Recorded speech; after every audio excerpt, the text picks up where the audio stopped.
Web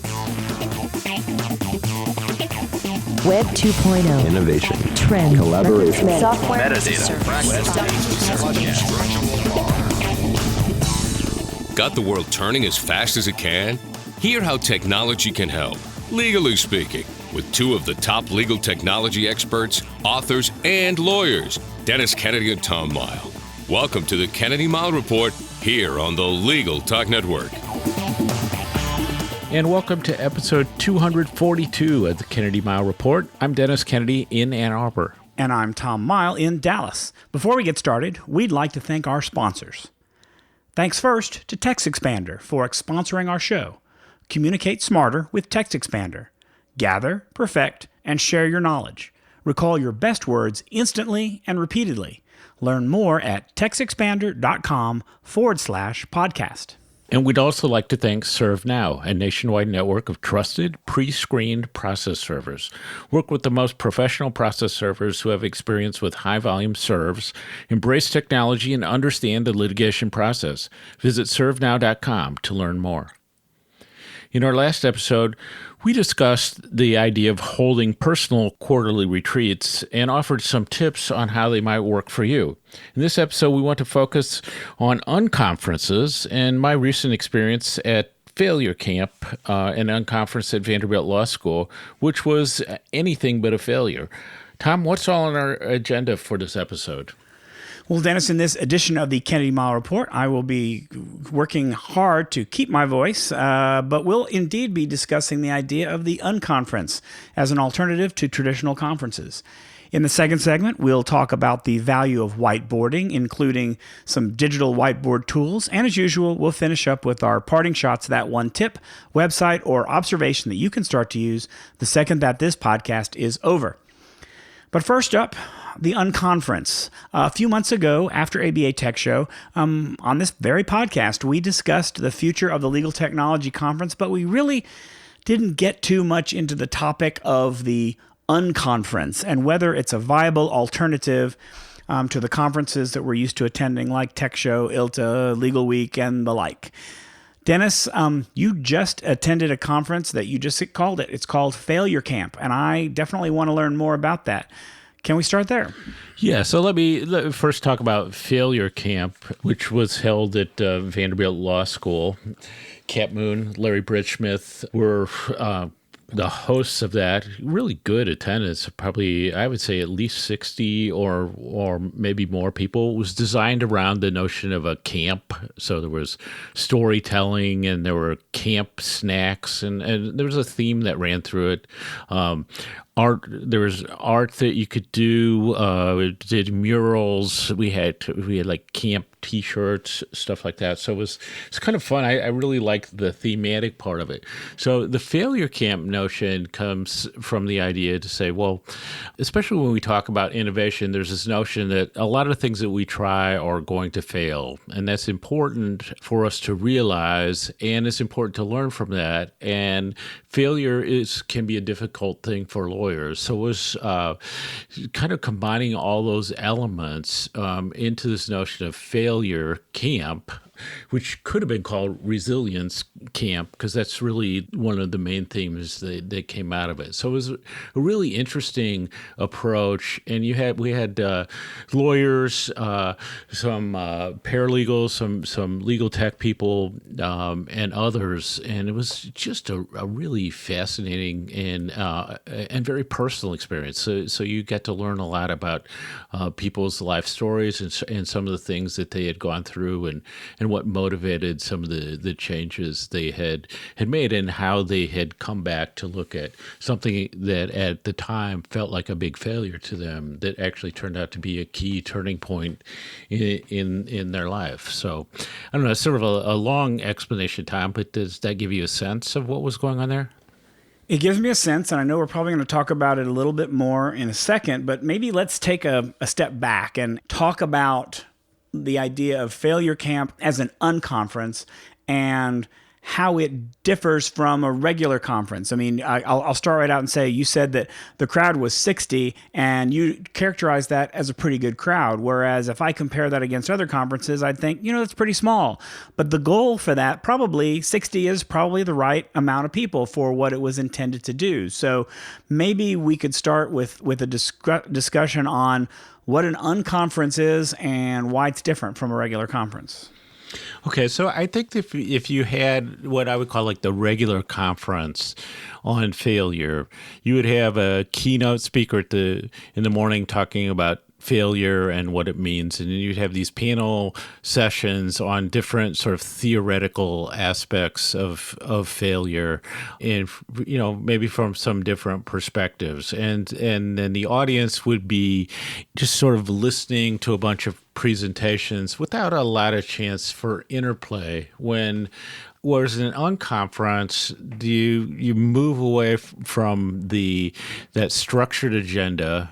Although they took an interesting approach to speakers here, and I'll talk about the storytelling a little bit later, but so everything then became more interactive. So the audience decides the topics they want to talk about. People go off and have discussions with groups of people interested in the same thing. You can move around during them, and you actually get to learn from everybody who's there. So that's, to me, the unconference piece of it. Although, there's we can talk about this. I think there's a couple ways people use unconference these days, but to me, the unconference is that notion, that sort of very loosely structured, set the agenda by the attendees, lots of interaction, and you kind of go where the day goes with the people there. And so for me, I learned a lot, and it's fun, and in terms of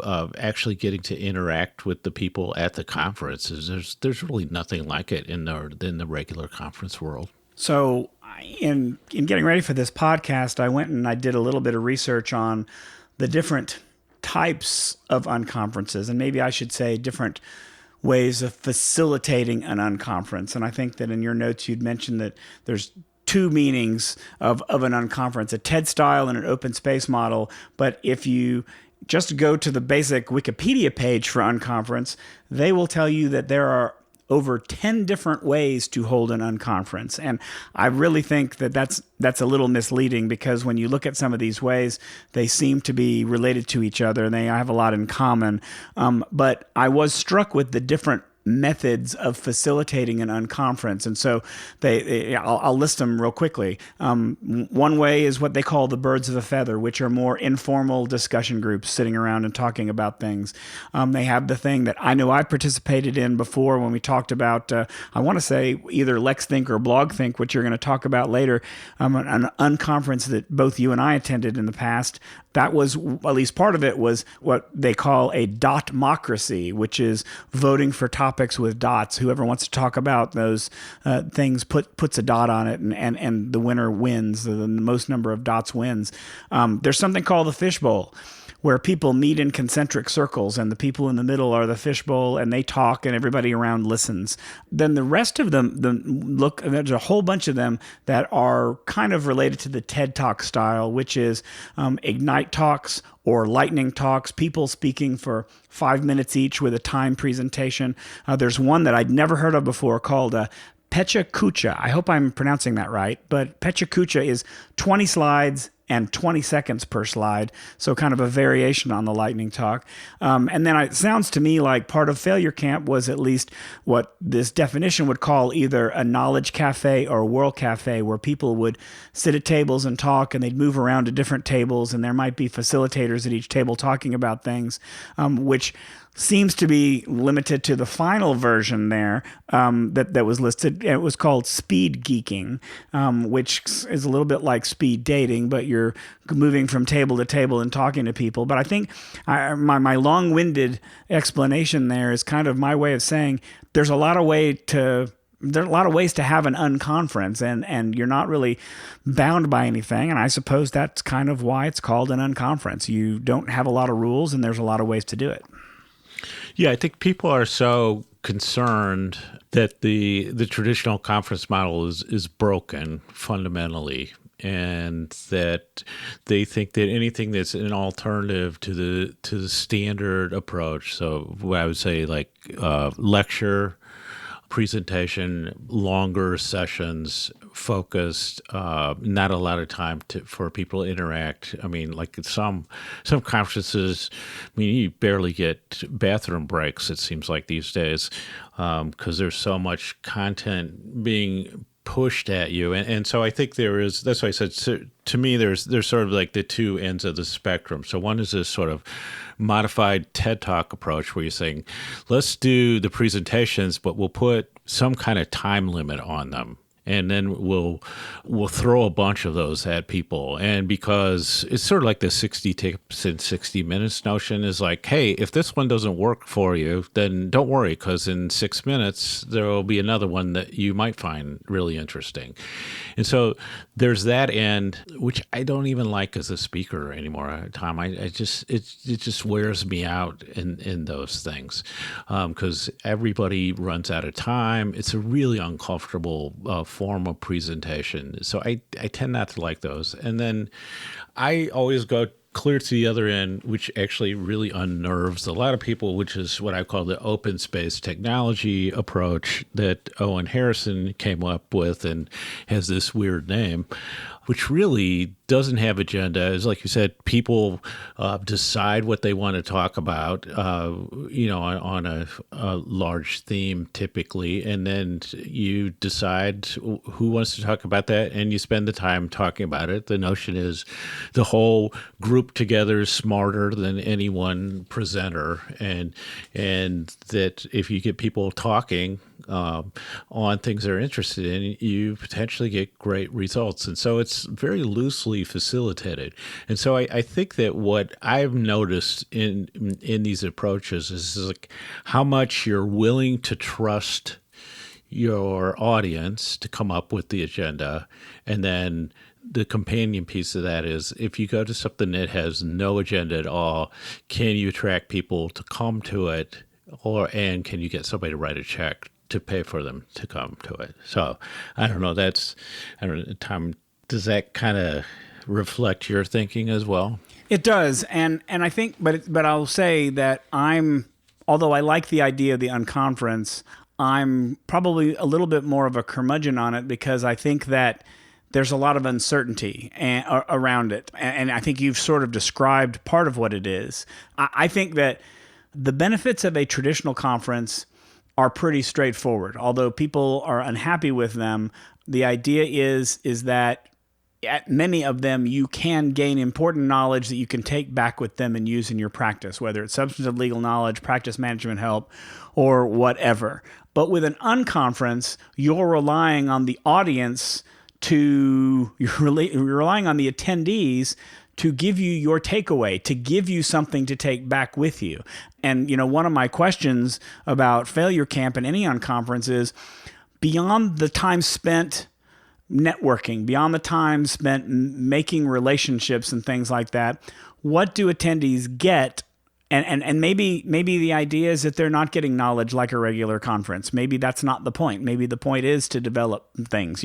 For example, with a Failure Camp, I would hesitate to travel all the way to a place to attend a meeting solely on the topic of failure as it applies to innovation. I would be more likely to attend a 2-day unconference where one day talks about innovation in the law and the other one maybe talks about failure, or that it's interwoven somehow, because I don't really see, and granted I wasn't there, and I'm sure you're going to tell me in a minute, but I don't really see what the takeaway is from a conference like that, unless you're also...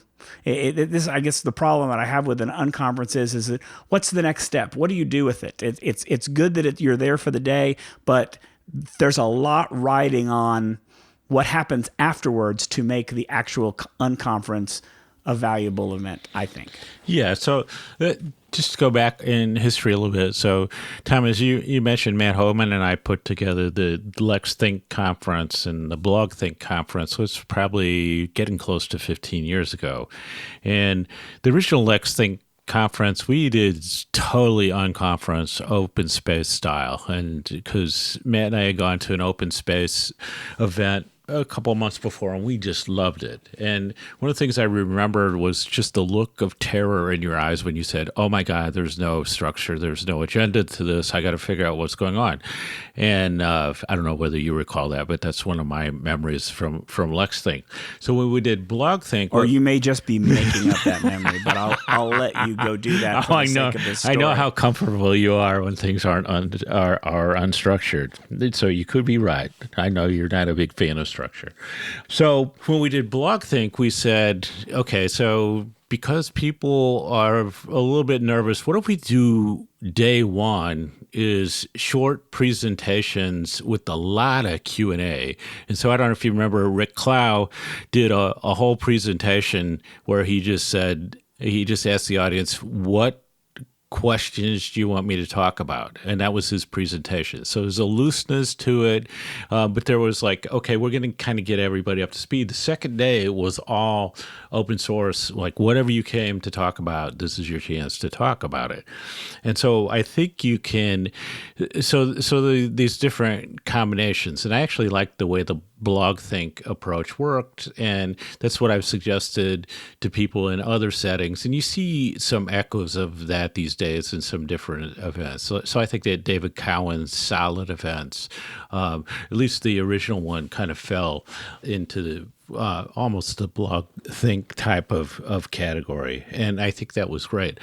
But to go back to your thing, it was like, what's the takeaway that's really interesting?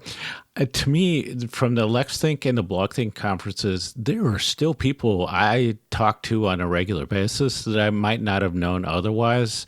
There's some projects I'm working on. I'm getting feedback from people that's directly traceable to those events.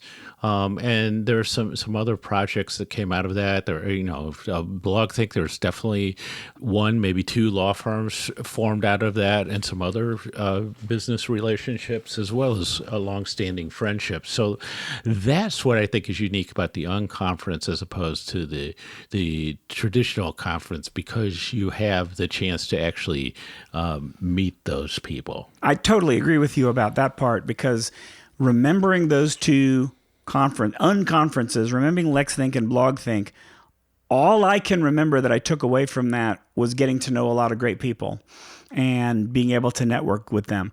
I don't remember anything else that I took away from that. I just don't. It's been a while. I don't remember terror in my eyes either. So I may be blocking out a lot of stuff. But and I don't know that that's a negative about the Unconference. But I think that's my one major thing about it is that to be valuable, you have to understand that what you're going into is, you get out of it what you put into it. And I think that's really the critical piece of an Unconference is that it depends on the attendees to make it a valuable experience. And if you're not willing to put that work into it to do something, and I guess that also depends. What if the attendees don't know what the heck they're talking about? What if somebody dominates the conversation and they're crazy? To me, there's a lot of wild cards. I'm assuming that most of them work out. They worked out when we had those conferences that I went to. But I think it's a very interesting concept that has the potential to go wrong, and I would say that some of them do and some of them don't. Yeah, I mean, I think that part of it is, so like in the open space concept, there is this notion of you vote with your feet. And so like you can sample the different conversations, and if there's something that's not working for you, you just go to another one. And so like if you have that sort of crazy rambling person dominating something, what's going to happen is they're going to end up talking to themselves at some point. So there is that, and you would hate, it's no fun when you think you've pitched this really cool idea and you're the only person in the room. But it just means you go to something else and start talking about that.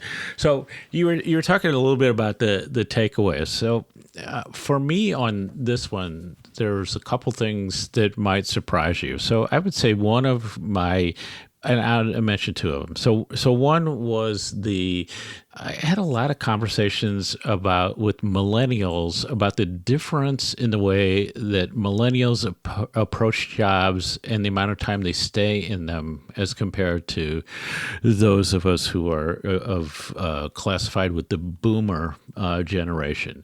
And that was really eye-opening for me. And there's a lot that I know I take from that I'll use in other ways as I kind of confirm some of the things that I was told. There was also a great set of sessions that came up from the notion of saying, someone said, every time that I hear somebody talk about failure, they talk about the failure and they talk about how things turn around for them and they're doing something really great now. And usually what they say is failed, then there was this dark period, and then everything is great. And they said, I would like to talk about this in-between period and what happens when in the thing where you say, and then it was dark for a while. And I actually think that was really valuable for people, because a lot of people in transition are feeling, chaos and the whole notion of being in transition, and to be around people who've been through that or part of it is really a connecting thing where you can learn a lot. So let's wrap it up and just say, I'm assuming that you think that an unconference is a risk worth taking. I do too. I think that it really depends on the people putting it on. It depends a lot on the people who are attending. Like I say, what you get out of it depends on what you put into it. But let's wrap it up, Dennis, with your final thoughts on, I guess, the future of unconferences, whether or not you think our listeners should attend an unconference, if it's available to them, and any parting thoughts. So I love unconferences. And so the thing for me is that I think that one of the things I like is what I call the interaction efficiency of unconferences. So probably if there were 60 people there, I probably had conversations with 2/3 of them. And that is like a networking efficiency that you don't get at any traditional conference, especially if you're an introvert. And I think that's common. And I also like the fact that people actively at the end of these things are saying, like, hey, how can we continue this conversation? Like, how can we get together? Can we do another one? And so, and again, that does not happen at the traditional conference. So I think that for me, I would say that I know that Cat Moon is talking about doing more of these failure camps. And like you said, Tom, it might be not your cup of tea, but I think an unconference on a topic that's really important to you could be an amazing experience for people. And I think if you've been at these conferences where people are just like slogging, presenter after presenter, just throwing information at you, or these panels where people aren't totally prepared, the unconference thing just becomes really attractive. And even just as, a break from the standard approach, I think it's worthwhile. I mean, I don't know. I mean, I know these things have been done with like very large numbers of people, but I think you really have to have somebody who can facilitate that well. But I think in the setting, say anywhere from 20 to 100 people, I just love the format. All right. Well, that's it for this segment. Let's take a break for a message from our sponsors before we move on to our next segment. Looking for a process server you can trust? ServeNow.com is a nationwide network of local pre-screened process servers. ServeNow works with the most professional process servers in the industry, connecting your firm with process servers who embrace technology, have experience with high-volume serves, and understand the litigation process and rules of properly effectuating service. Find a pre-screened process server today. Visit www.servenow.com.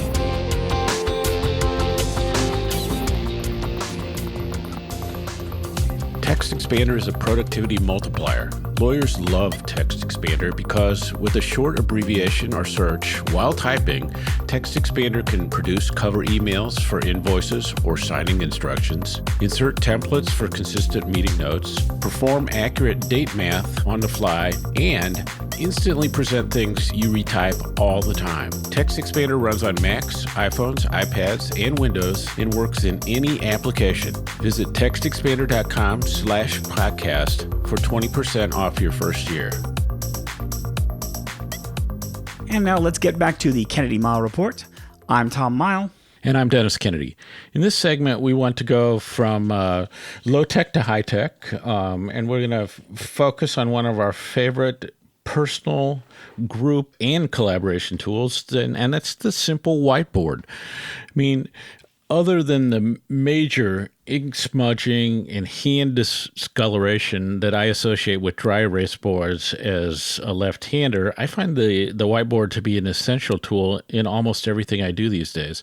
So we wanted to talk about the utility of whiteboards for us and how there are now tech forms of whiteboards that maybe address some of the drawbacks of whiteboards and open up even more ways for us to use them. Tom, your thoughts?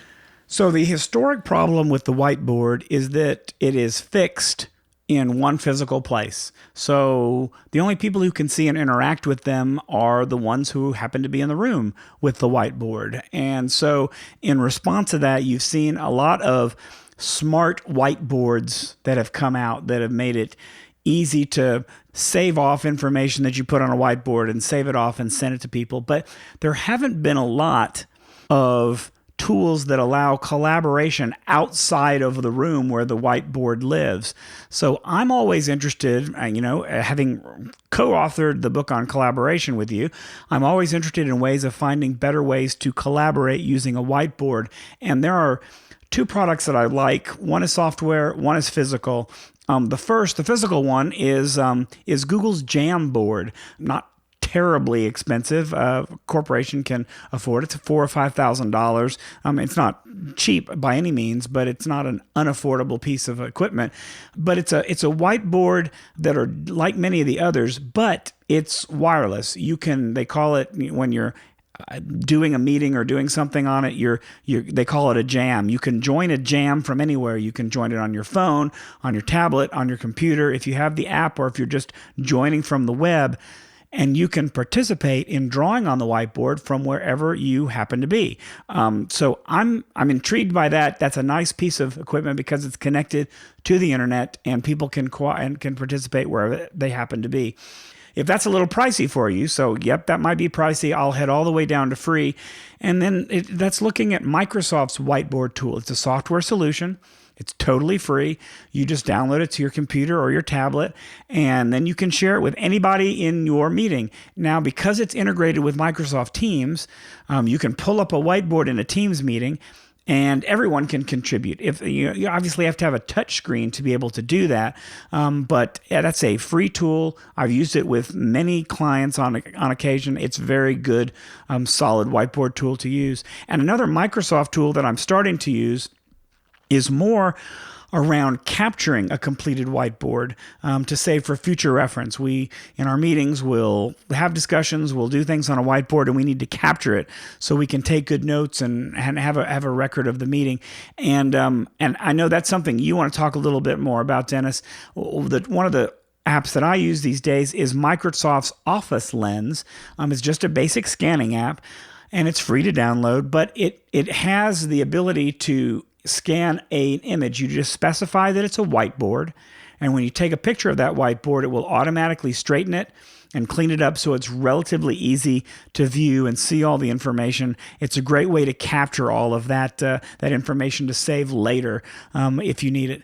But those are the three things that I think are interesting ways of extending the humble whiteboard into more interesting collaborative tools. Dennis, what are you seeing these days in technology in the area of whiteboards that you're finding interesting?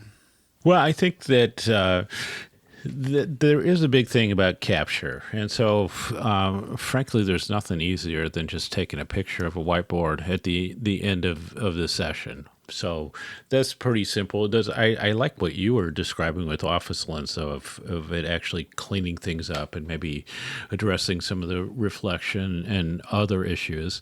There is often the issue of people's terrible handwriting, but that sort of is what it is. And for me, whiteboard is a couple things. Like finding good dry erase pens, deciding which size fits for you. I've tried smaller and larger ones, and the small ones, I love the idea of it, but have never worked for me. So large ones work. Tom, you and I have talked about the Rocket Book as a notebook that you can scan and erase and reuse. They have a new product coming out called Beacons. I think it's coming out. I can't really tell that it's currently available. And it allows you to put these 4 physical markers at the corners of your whiteboard, and you can scan it in as you would a Rocket Book page and have all the benefits of that. So that's sort of interesting. And then my last idea is I love the conference rooms where there's a whole wall that's a whiteboard. And so we had some of those at MasterCard, and those were great, although you got to make sure that it actually is a dry erase board, because you can really cause some problems if you start drawing all over a wall that's not a whiteboard. So that's one thing. And then I really have been intrigued, and I might have mentioned this on our podcast on virtual reality, Tom, but I just love the idea that I could use virtual reality goggles and sort of have this infinite whiteboard that I could walk around in and write all over the place, and I wasn't limited by size or anything else. I thought that was going to be like, I was almost called up a patent lawyer because I thought it was going to be my greatest invention ever. But I see that other people had the same idea before. But so I think that virtual reality, could be another way that you can do the whiteboard thing in some interesting ways. But now it's time for our parting shots. That one tip, website, or observation you can use the second this podcast ends. Tom, take it away. Okay, I am indeed losing my voice, so I'm going to make this quick. Read an article this past week called The Hidden Costs of Automated Thinking. It's by Jonathan, I think his name is Zittrain. He's a professor at Harvard Law School, and he's a professor of internet law. And he has a nice article talking about the idea of the intellectual debt that is created as part of artificial intelligence. And he compares it to the modern miracles that we're seeing with medicine, where medicine is able to cure things or make people feel better, and we don't know exactly why it's happening. And he compares it to artificial intelligence, saying that artificial intelligence is doing a lot of great things for us, but we don't know exactly why that's happening. And he's not anti-artificial intelligence here. He just wants us to think about how we're using it, what we're using it for, and it's a real thoughtful read on I guess what he calls the hidden costs of automated thinking. Worth a read. It's in the New Yorker, I think, in this most recent issue, but I'll make sure that there's a link up in the show notes. Yeah, I think that's a big issue. We've talked about that in e-discovery before. What happens when artificial intelligence is starting to do things that make sense, but we don't understand why? So I have sort of a 3-part parting shot. And so usually we're thinking about how can technology be improved, to make people more efficient. And there's actually some tools that look to say, how can we make people more efficient and work better with the technology?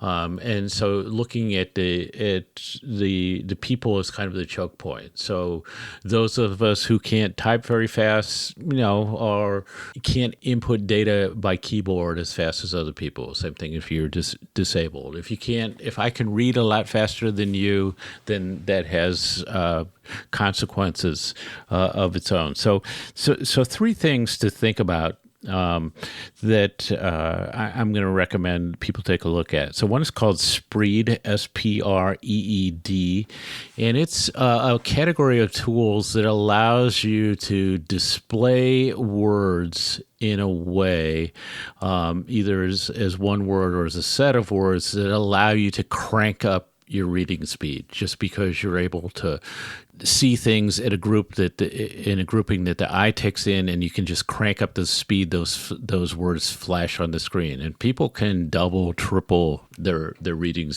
speed with this.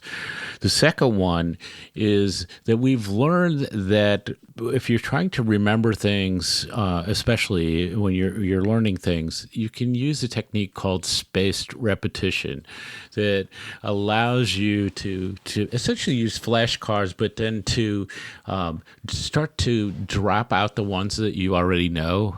And not look at them as often, and then spend more time on the stuff that you don't know, and that you can learn a lot better or more efficiently that way. So there's an app called Anki, A-N-K-I, and then there's also a website that's dedicated toward law schools and legal education called spacedrepetition.com. That use this technique. And when I thought about Anki and spacedrepetition.com with students taking the bar exam, I think this week, that I think especially in the last week of studying for the bar exam, that type of approach with spaced repetition would be amazingly useful. So something to look at to say, like, hey, maybe I don't need to crank up my technology. Maybe I need to crank up me a little bit. And so that wraps it up for this edition of the Kennedy Mighell Report. Thanks for joining us on the podcast. You can find show notes for this episode at tkmreport.com. If you like what you hear, please subscribe to our podcast in iTunes or on the Legal Talk Network site, where you can find archives of all of our previous podcasts with transcripts. If you'd like to get in touch with us, remember, we have voicemail. We love to get voice messages for our B segment. Reach out to us on LinkedIn or leave us that voicemail at area code 720-441-6820. That's 720-441-6820. So until the next podcast, I'm Tom Mighell. And I'm Dennis Kennedy, and you've been listening to the Kennedy Mighell Report, a podcast on legal technology with an internet focus. If you like what you heard today, please rate us in Apple Podcasts, and we'll see you next time for another episode of the Kennedy Mighell Report on the Legal Talk Network. Thanks for listening to the Kennedy Mighell Report. Check out Dennis and Tom's book, The Lawyer's Guide to Collaboration Tools and Technologies, Smart Ways to Work Together, from ABA Books or Amazon. And join us every other week for another edition of the Kennedy Mighell Report, only on the Legal Talk Network.